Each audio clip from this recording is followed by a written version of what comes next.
Hello বন্ধুরা, welcome to GK reference. তো বন্ধুরা, জানুয়ারি টু জুলাই লাস্ট 6 মাসের যে কারেন্ট অ্যাফেয়ার্সের সিরিজ অর্থাৎ রিভিশন পার্টগুলো যে আমরা করাচ্ছিলাম, আজকে তার দ্বিতীয় পার্ট। তোমরা যদি প্রথম পার্টটি দেখে না থাকো অবশ্যই দেখবে। তোমাদের আপকামিং পিএসসি মিসলেনিয়াস ক্লার্কশিপ এইসব পরীক্ষার জন্য কিন্তু ভীষণভাবে ইম্পর্টেন্ট। তো অবশ্যই এই ক্লাসগুলো রেগুলার দেখবে। তো আজকে আমাদের দ্বিতীয় পার্টে আমরা একদম সিলেক্টেড মানের কিছু কোশ্চেন নিয়েছি যা তোমাদের আপকামিং সমস্ত কম্পিটিটিভ পরীক্ষার জন্য হেল্পফুল। তো চলো কথা না বাড়িয়েই আমরা কোশ্চেনগুলো আজকে দেখে নিই। ঠিক আছে, প্রথম কোশ্চেন দেখো, সম্প্রতি রেলওয়ে বোর্ডের সচিবের পদে নিযুক্ত হয়েছেন কে? তো সম্প্রতি রেলওয়ে বোর্ডের যে সচিব তার পদে নিযুক্ত হয়েছেন অরুণা নায়ার। মনে রাখবে, অরুণা নায়ার তিনি সম্প্রতি রেলওয়ে বোর্ডের সচিবের পদে কিন্তু নিযুক্ত হয়েছেন। আর যদি বলা হয় যে রেলওয়ে বোর্ডের চেয়ারম্যান এবং সিইও পদে কে নিযুক্ত হয়েছেন, তো জয়া ভার্মা সিনহা। ঠিক আছে, দূরে কিন্তু তোমার পরীক্ষার জন্য গুরুত্বপূর্ণ। জয়া ভার্মা সিনহা তিনি চেয়ারম্যান এবং সিইও, এবং প্রধান যে সচিব রয়েছেন রেলওয়ে বোর্ডের তার নাম হচ্ছে অরুণা নায়ার। ঠিক আছে, মনে রাখবে। নেক্সট দেখো, কোন রাজ্যের টাইগার রিজার্ভ, ঠিক আছে, ভারতের প্রথম ডার্ক স্কাই পার্ক কিন্তু খেতাব পেয়েছে? কোন রাজ্যের টাইগার রিজার্ভ ডার্ক স্কাই পার্কের খেতাব পেয়েছে ভারতের মধ্যে প্রথম? তো এটা হচ্ছে মহারাষ্ট্রে অবস্থিত পেঞ্চ টাইগার রিজার্ভ। ঠিক আছে, পেঞ্চ টাইগার রিজার্ভ, এটিকে কিন্তু ডার্ক স্কাই পার্কের তকমা দেওয়া হয়েছে। ঠিক আছে, তাহলে এখান থেকে একটা জিনিস মনে রাখবে যে পেঞ্চ টাইগার রিজার্ভ কোথায় অবস্থিত? মহারাষ্ট্রে। ঠিক আছে, নেক্সট দেখো, Nelson Mandela life time achievement award 2024 কে পেয়েছেন? Nelson Mandela life time achievement award 2024 এটা পেয়েছেন বিনোদ গণত্র। ঠিক আছে, তিনি একজন বিখ্যাত ফিল্ম মেকার বিনোদ গণত্র, তিনি এই পুরস্কারটি কিন্তু পেয়েছেন। নেক্সট দেখো, সম্প্রতি it finds at home, it finds at home নামে একটি বই প্রকাশ হয়েছে। তো এই বইটি কে লিখেছেন? তো আলিয়া ভাট কিন্তু এই বইটি লিখেছেন, এট ফাইন্ডস অ্যাট হোম। ঠিক আছে, এই বইটি আলিয়া ভাটের লেখা, অবশ্যই মনে রাখবে। পরবর্তী কোশ্চেন, তরঙ্গ শক্তি নামে বহুজাতিক বায়ু অনুশীলন, ঠিক আছে, এটা হোস্ট করবে কোন দেশ? তরঙ্গ শক্তি নামক একটি বহুজাতিক বায়ু অনুশীলন, ঠিক আছে, এটা হোস্ট করবে আমাদের দেশ ভারত। নেক্সট দেখো, রানীপুর টাইগার রিজার্ভকে ইকো ট্যুরিজম হাব, ঠিক আছে, রানীপুর টাইগার রিজার্ভকে ইকো ট্যুরিজম হাবে রূপান্তর করার সিদ্ধান্ত নেওয়া হয়েছে। তো কোশ্চেন হচ্ছে, এই রানীপুর টাইগার রিজার্ভটা কোথায় রয়েছে? উত্তরপ্রদেশ। এই জন্য উত্তরপ্রদেশ সরকার কি করেছে? এই রানীপুর টাইগার রিজার্ভটাকে ইকো ট্যুরিজম হাবে রূপান্তর করার জন্য একটা সিদ্ধান্ত নিয়েছে। তো অবশ্যই কোশ্চেনটা ইম্পর্টেন্ট।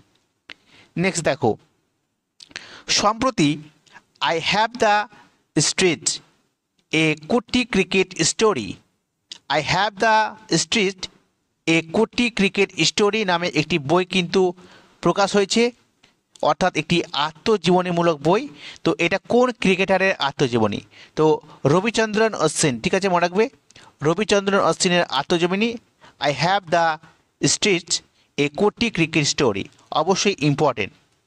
নেক্সট দেখো, কোন রাজ্যের নতুন মুখ্যমন্ত্রী হয়েছেন মোহন চরণ মাঝি? মোহন চরণ মাঝি তিনি সম্প্রতি কোন রাজ্যের মুখ্যমন্ত্রী হয়েছেন? তো ওড়িশা। ঠিক আছে, মনে রাখবে। নেক্সট দেখো, জাতিসংঘ কোন বছরটিকে বা ইয়ারটিকে international year of the quantum বলে ঘোষণা করেছে? জাতিসংঘ সম্প্রতি 2025 এই সালটিকে ইন্টারন্যাশনাল ইয়ার অফ কোয়ান্টাম বলে কিন্তু ঘোষণা করেছে। তো অবশ্যই ইম্পর্টেন্ট। পরবর্তী কোশ্চেন দেখব, বর্তমানে বিশ্বের 1 নম্বর টেনিস খেলোয়াড় কে হয়েছেন? বিশ্বের 1 নম্বর টেনিস খেলোয়াড় হয়েছেন নোভাক জাকোভিচ। কি বললাম? নোভাক জাকোভিচ, তিনি বর্তমানে বিশ্বের 1 নম্বর টেনিস খেলোয়াড়। তিনি 24 বার গ্র্যান্ড স্ল্যাম কিন্তু জয়ী। কতবার? 24 বার। তোমরা আমাকে একটা কমেন্টে জানাও যে এই নোভাক জাকোভিচ তিনি কোন দেশের বাসিন্দা। ঠিক আছে, নোভাক জাকোভিচ তিনি কোন দেশের বাসিন্দা, তোমরা কমেন্টে জানাও।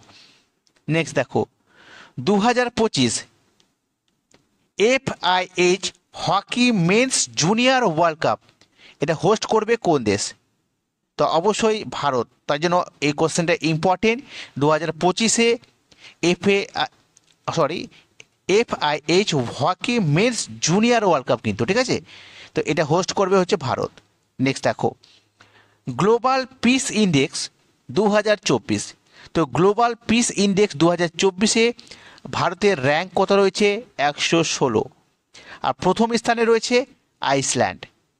তার সাথে মনে রাখবো গ্লোবাল জেন্ডার গ্যাপ ইন্ডেক্স, এটিতেও শীর্ষস্থানে রয়েছে Iceland. Global gender gap index 2024-এ ভারতের র্যাঙ্ক হচ্ছে 129। ঠিক আছে, অবশ্যই পড়বে।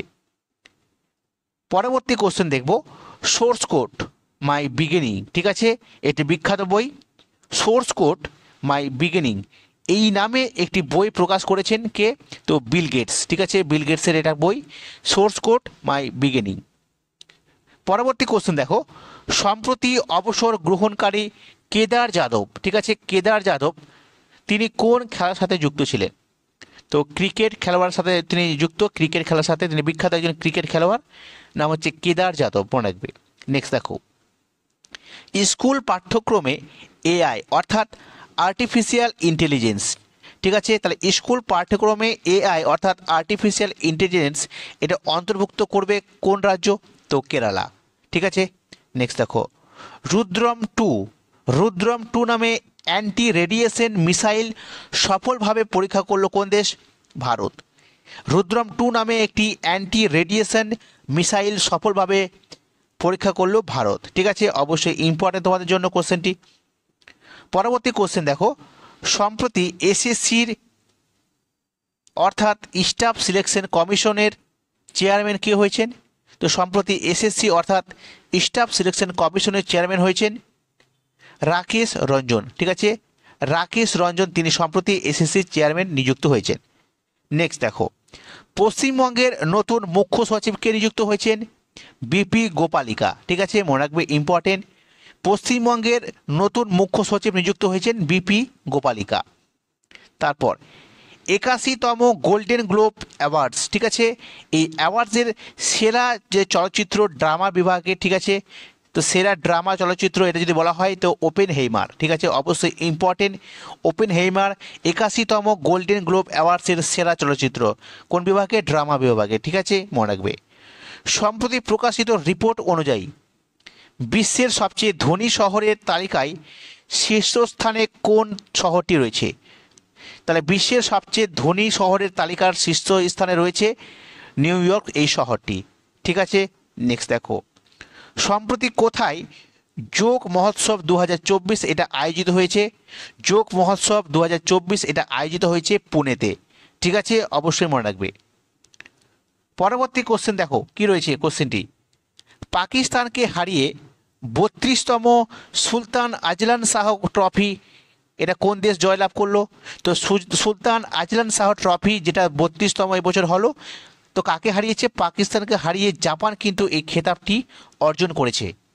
ঠিক আছে, নেক্সট দেখো, ভারতের 85তম দাবা গ্র্যান্ডমাস্টার কে হয়েছেন? ভারতের 85তম দাবা গ্র্যান্ডমাস্টার হয়েছেন পি শ্যাম নিখিল। ঠিক আছে, পি শ্যাম নিখিল তিনি সম্প্রতি ভারতের 85তম দাবা গ্র্যান্ডমাস্টার কিন্তু হয়েছেন। নেক্সট দেখো, FIFA 2027 women's world cup, FIFA 2027-এর ওমেন ওয়ার্ল্ড কাপটা এটা হোস্ট করবে কোন দেশ? তো ব্রাজিল এটা হোস্ট করবে। ঠিক আছে, মনে রাখবে। পরবর্তী কোশ্চেন, সম্প্রতি সাগা দাওয়া ফেস্টিভ্যাল এটা কোন রাজ্যে অনুষ্ঠিত হলো? সম্প্রতি সাগা দাওয়া ফেস্টিভ্যাল এটা অনুষ্ঠিত হলো সিকিমে। তারপর দ্য আইডিয়া অফ ডেমোক্রেসি একটি বিখ্যাত বই কিন্তু প্রকাশিত হয়েছে। তো এই বইটির লেখক কে লিখেছেন? স্যাম পিত্রাদো। ঠিক আছে, বা পিত্রদা যাই বলতে পারো, স্যাম পিত্রদা তিনি দ্য আইডিয়া অফ ডেমোক্রেসি নামক বইটি কিন্তু লিখেছেন। ঠিক আছে, অবশ্যই মনে রাখবে। নেক্সট দেখো, কোথায় অ্যাকোয়াটিক সেন্টারের উদ্বোধন করলো ইন্ডিয়ান কোস্টগার্ড? ইন্ডিয়ান কোস্টগার্ড এ সম্প্রতি কী করেছে? অ্যাকোয়াটিক সেন্টারকে একটি উদ্বোধন করেছে। তো এটা কোথায় করা হয়েছে? তামিলনাড়ুতে, মনে রাখবে। কত সালে চন্দ্রযান 4, ঠিক আছে, চন্দ্রযান 4 মিশন লঞ্চ করা হবে ভারতে? 2040 সালে এটা প্ল্যানিং করা হয়েছে যে চন্দ্রযান 4কে লঞ্চ করা হবে। ঠিক আছে, নেক্সট দেখো, Asian wrestling championship 2024, Asian wrestling championship 2024 এটা কোথায় অনুষ্ঠিত হলো? তো কিরগিজস্তানে, ঠিক আছে, কিরগিজস্তানে এটা সম্প্রতি অনুষ্ঠিত হলো। আর এখানে যে এশিয়ান রেসলিং চ্যাম্পিয়নশিপ হলো সেখানে ভারত 4টি রৌপ্য পদক এবং 5টি ব্রোঞ্জ পদক কিন্তু পেয়েছে। ঠিক আছে, কিরগিজস্তান কি হয়েছে? Asian wrestling championship 2024। নেক্সট দেখো, বিশ্ব হোমিওপ্যাথি দিবস কবে পালিত হলো? বিশ্ব হোমিওপ্যাথি দিবস এটা 10ই এপ্রিল পালিত হলো সম্প্রতি। তো ডাক্তার স্যামুয়েল হ্যানিম্যানের জন্মবার্ষিকী উপলক্ষে। কেন? কারণ ডাক্তার স্যামুয়েল হ্যানিম্যান হচ্ছে হোমিওপ্যাথির আবিষ্কারক। ঠিক আছে, এই জন্য তার জন্মবার্ষিকী উপলক্ষে বিশ্ব হোমিওপ্যাথি দিবসটা পালিত হলো 10ই এপ্রিল। পরবর্তী কোশ্চেন দেখো, সাইমন হ্যারিস সম্প্রতি কোন দেশের প্রধানমন্ত্রী নিযুক্ত হয়েছেন?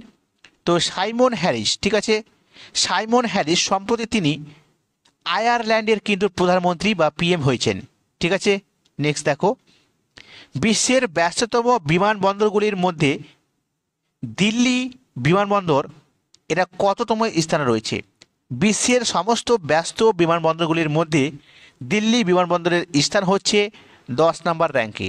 ঠিক আছে, নেক্সট দেখো, সম্প্রতি ভারত কোন দেশকে ব্রহ্মোস সুপারসনিক ক্রুজ মিসাইল দিয়েছে? ব্রহ্মোস সুপারসনিক ক্রুজ মিসাইল দিয়েছে, এটা হচ্ছে ফিলিপাইন্সকে দিয়েছে। ঠিক আছে, তো ভারত ফিলিপাইনকে কি দিয়েছে? BrahMos supersonic cruise missile. Next দেখো, ভারতীয় নৌবাহিনীর ভাইস চিফ হিসেবে কে দায়িত্ব গ্রহণ করেছেন? ভারতীয় নৌবাহিনীর ভাইস চিফ হিসেবে দায়িত্ব গ্রহণ করেছেন কৃষ্ণা স্বামীনাথন। কৃষ্ণা স্বামীনাথন তিনি সম্প্রতি ভারতীয় নৌবাহিনীর ভাইস চিফ রূপে কিন্তু দায়িত্ব পেয়েছেন। তো বন্ধুরা, এই ছিল আজকের আমাদের কুইক রিভিশনের কারেন্ট অ্যাফেয়ার্সের দ্বিতীয় পার্ট। কেমন লাগছে অবশ্যই তোমরা কমেন্টে জানাও। প্রথম পার্টটি দেওয়া হয়েছিল, আজকে দ্বিতীয় পার্টটি দিলাম। কোশ্চেন্সের কালেকশানগুলো কীরকম রয়েছে, আমার মতে যে সমস্ত ইম্পর্টেন্ট তোমাদের রয়েছে কারেন্ট অ্যাফেয়ার্স যা পরীক্ষার জন্য হেল্পফুল, সে সমস্ত কারেন্ট অ্যাফেয়ার্সগুলো সিলেক্টেড করা এবং সেগুলোই কিন্তু আসার চান্স রয়েছে। তো এইভাবে কারেন্ট অ্যাফেয়ার্সগুলোকে সাজানো হচ্ছে। তো অবশ্যই তোমরা এগুলো মনে রাখবে। ঠিক আছে, তো আশা করি ভিডিওটি তোমাদের ভালো লেগেছে। যদি ভালো লাগে তো অবশ্যই এটা লাইক করবে এবং বন্ধুদের মাঝে শেয়ার করবে। আর যদি নতুন হও তো অবশ্যই চ্যানেলটি সাবস্ক্রাইব করবে। তো ওকে বন্ধুরা, আজকে এই পর্যন্তই। সকলে ভালো থেকো। Thank you.